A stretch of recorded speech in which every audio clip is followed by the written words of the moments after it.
While Alexander Volkanovski breaks down this weekend's title fight between Max Holloway and Ilia Topuria, you may be surprised with his analysis. He says Max has got great takedown defense, so I just think it's going to be very hard for Ilia to get it there and hold him there. Getting him down is pretty tricky, and submitting him I think would be pretty difficult for Ilia. I think Ilia would know that. I think for him to try and look for a takedown against someone like Max could wear on him even more. Max can do it all day. I think it would be pretty difficult for him to get him to the mat, to be honest. If Ilia doesn't catch him early, you're really going to see how he handles being uncomfortable. In the cage, even before he fought in the UFC, he hasn't really handled that too much. He's had some adversities, but not on that level, not when you're crumbling. Obviously, Max has been there a million times. He's just going to get more and more comfortable as the fight goes, where that's unknown territory for Ilia against someone at that level. I just think where Ilia is strong, he might still have difficulties with Max. Even if he does land them big shots, Max is known for that granite chin. I think it's going to be harder than he thinks to land on Max, but even when he does, there's a good chance Max can take them. As the fight goes on, I think it's going to be even harder. So who's your pick? Personally, I've got Max. Write yours below. Freshly off his knockout win to claim the PFL heavyweight title, Francis Ngannou remains hopeful that a fight with Jon Jones could still be in their future. He tells Ariel Helwani, "There's a chance we could fight. I can't tell on a level of 1 to 10, but I know there's a chance. I know that fight also interests Turki Al-Sheikh, and not many things interest him." Now, we all know how Dana White feels about crossover fights with other MMA promotions, but we also know that Dana has been getting quite friendly with our billionaires abroad, so maybe we see Jones vs Ngannou after all. Also on Helwani's show, Merab says he's planning for a February return, and is open to both Umar Nurmagomedov or Sean O'Malley. Were they trying to get you to fight in December or January against him? Were they trying to pressure you to do that?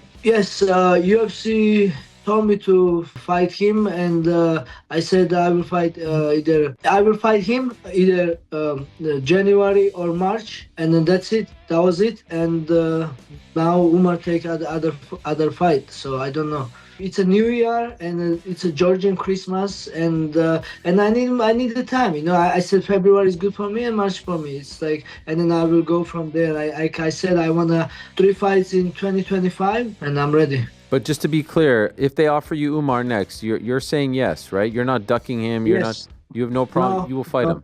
I have no problem. Whoever UFC will offer me, I will fight. I never choose my opponent, and I'm gonna continue same. You know, like I never have an option like this to say I'm gonna fight him or him. Like, you know, I never was like this situation before, and I don't think any different now. And also, just to be clear, you're available as of February. So if they offer you him for the February pay-per-view or March, you'll happily fight him, yes?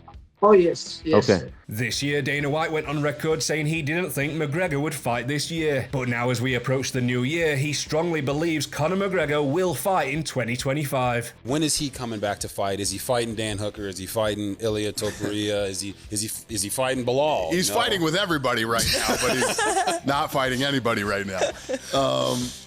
You know, I've said this a lot, and you know, Conor has gotten into a position where he's made so much money.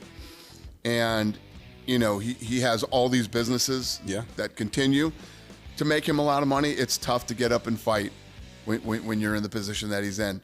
But I do believe that Conor McGregor will fight in 25. I love that. There is no fight made or a date set or any of that. But I believe if you watch what I was saying in 24, I was saying I don't think he's going to fight in 24. You were honest about that. Yeah. And I do believe he will fight in 25. That's great news, I think, for all UFC fans. I think when I look at Conor, and you know this, was it 7 of the top 10 pay-per-view buys? Yep. And 4 out of 5. 4 out of the top 5. Yeah. That's incredible. He gets the average fan, the dedicated fan, and the not so dedicated fan all to tune in.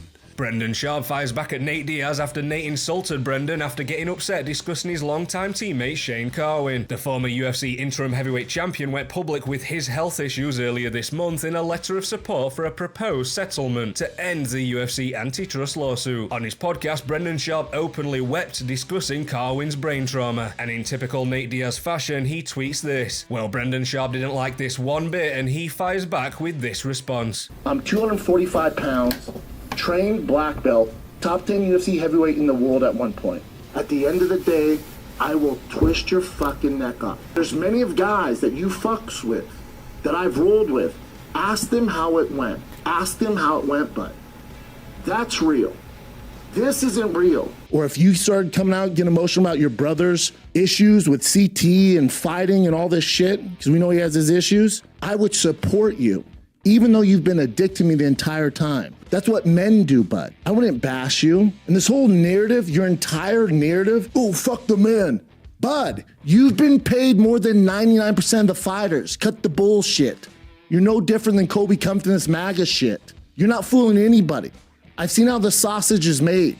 You're not tough to me. Tough guys don't get on the internet and tweet at another grown fucking man who beat the shit out of them when they're crying or they're getting emotional because their friend of 20 fucking years is having major issues, suicidal thoughts.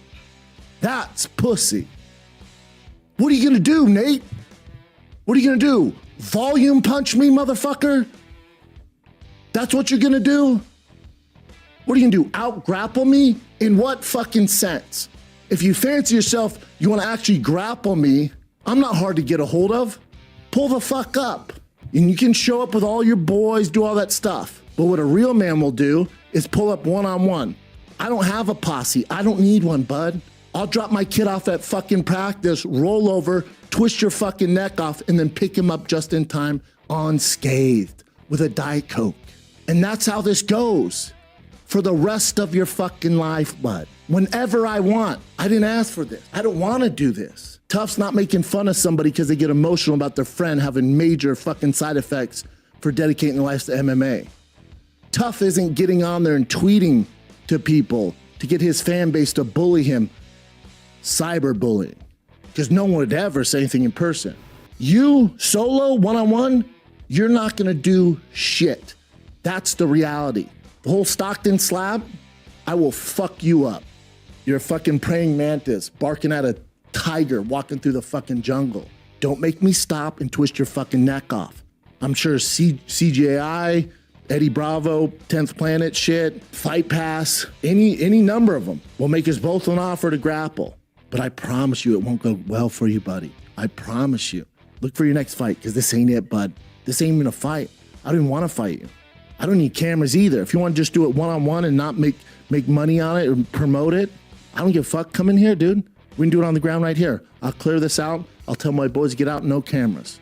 We can do it like that. I don't want to, but I'm down, dude. If you need to be taught a lesson, I'll be your Huckleberry, and it won't end well for you. And undefeated one featherweight fighter Idris Abdurrashidov was disqualified yesterday for knocking out his opponent with a vicious head kick during a boxing match.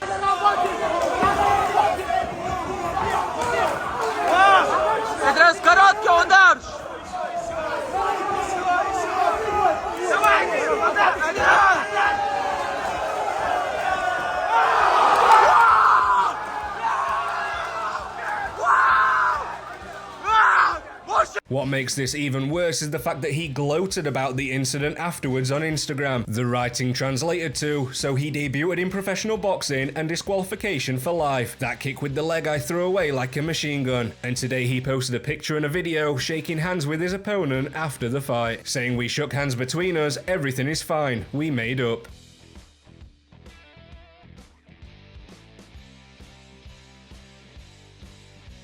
That's all for today's video. Remember to like and subscribe, and I'll see you in the next one. So I'ma let my chest poke out just a little. I'm headed to the top, can't stop in the middle. We are on the rise, so keep watching the sky.